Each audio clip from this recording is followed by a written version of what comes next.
Assalamualaikum dan selamat sejahtera. Nama saya Nurul Najah binti Muhammad Lazin dan nombor matrik saya C20A1363. Hari ini kami akan membentangkan mengenai teori hippie. Pengenalan, perkataan hippie berasal daripada perkataan hip atau hipster.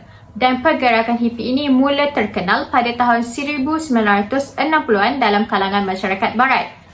Budaya hippie kebanyakan diperjuangkan oleh golongan remaja dan belia dengan menentang banyak idea berkaitan dengan cara hidup.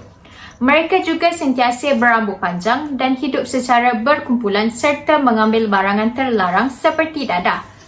Selain itu, pergerakan hippie ini juga mula terbentuk selepas pembunuhan Presiden Kennedy dan pergerakan ini menjadi lebih jelas selepas Perang Vietnam.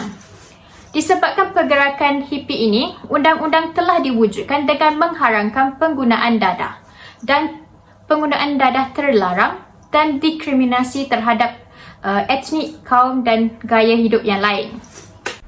Antara contoh-contoh ideologi yang menyokong pergerakan tersebut adalah seperti: pertama, konsep hippie tidak bertujuan untuk membentuk masyarakat berdasarkan prinsip hierarki.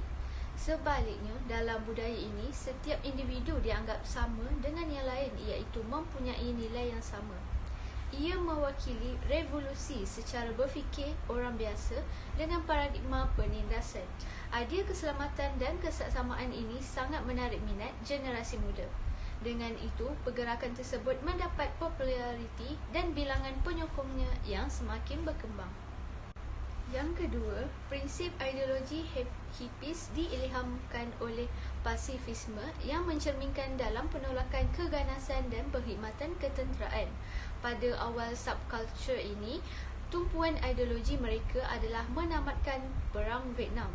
Namun, kemudiannya falsafah pasifis ini berkembang dengan meluas dan membentuk gaya yang merangkumi semua aspek kehidupan manusia.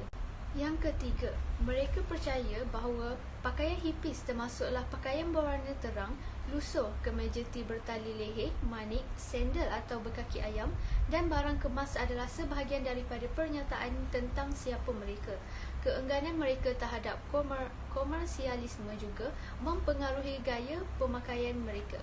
Sebagai contoh, lelaki hippie memakai rambut palsu yang panjang dan biasanya memakai janggut dan misai, manakala wanita memakai sedikit atau tidak bersolek dan sering tidak memakai pakaian dalam. Walaupun subkultur hippies telah kehilangan populariti pada masa dahulu, akan tetapi terdapat beberapa teknik dan gaya dalam pakaian kosmetik telah bertahan sehingga hari ini.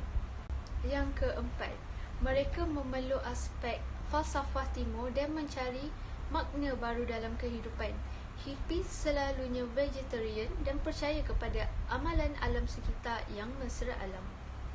Yang kelima, mereka memperjuangkan cinta percuma dan pembebasan seksual, terutamanya untuk wanita. Mereka juga mempromosikan penggunaan ubat psychedelic yang mereka percaya meluaskan kesedaran mereka. Ramai hippie menggunakan dadah seperti ganja, LSD, cendawan ajaib dan mescaline untuk mendapatkan kesedaran rohani. Dan yang keenam, hippies mengambil bahagian dalam seni alternatif dan teater jalanan serta mendengar muzik rakyat dan rock sebagai sebahagian daripada gaya hidup anti-establishment. Mereka menentang keganasan politik dan sosial serta mempromosikan ideologi lembut yang menumpukan kepada keamanan, kasih sayang dan kebebasan peribadi.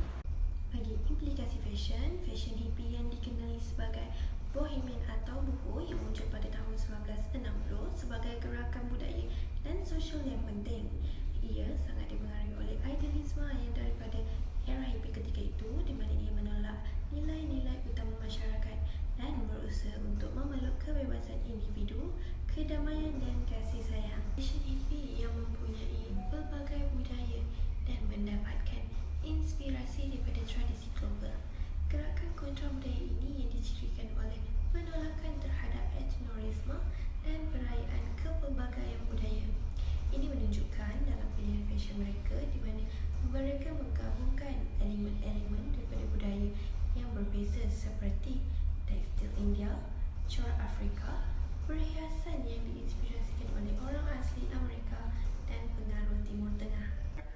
Sebagai contoh, pakaian yang beralun dan longgar menjadi ciri khas fashion hippie.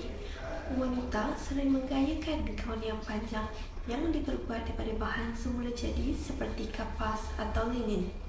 Seterusnya, motif warna-warni, abstrak dan psikedelik adalah ciri khas utama fashion hippie.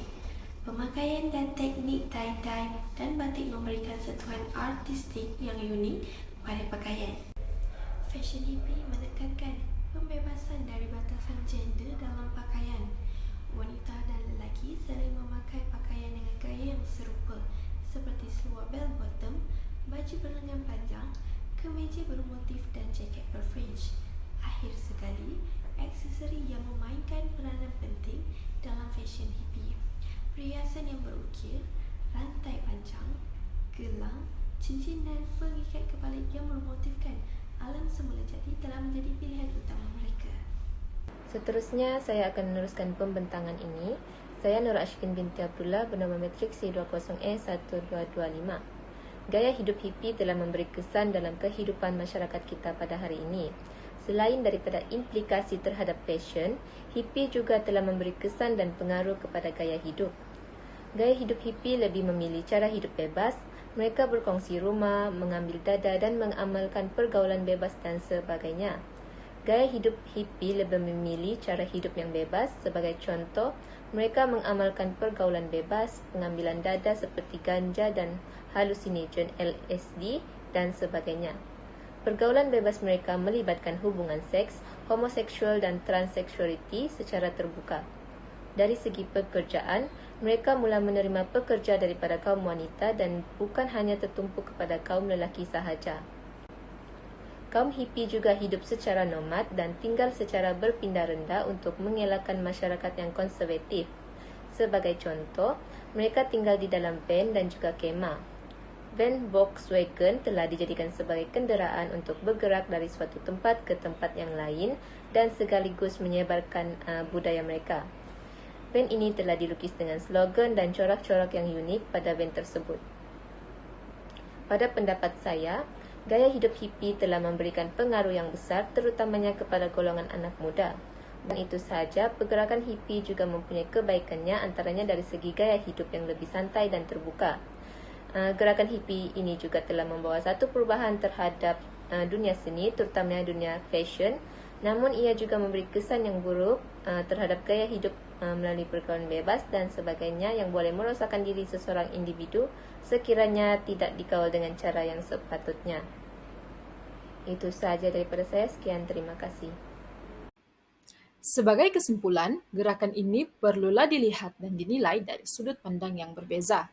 Hal ini kerana gerakan ini dianggap sebagai satu bentuk ekspresi pembebasan individu dan pencarian alternatif dalam kehidupan.